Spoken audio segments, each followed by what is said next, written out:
Imagine if your store could watch every competitor's price change and adjust yours automatically, without you lifting a finger.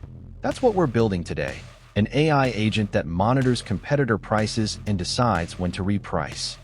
We'll use a simple architecture, a scraper that pulls competitor prices, an AI that interprets the data and recommends a price change, and a workflow that applies the change. The AI part is the brain. It decides if the change is meaningful and what strategy to follow. Here's a real snippet you can use. It calls the OpenAI API to ask the AI if a competitor's price drop is significant enough to warrant a response. You'd run this for each competitor each time you scrape.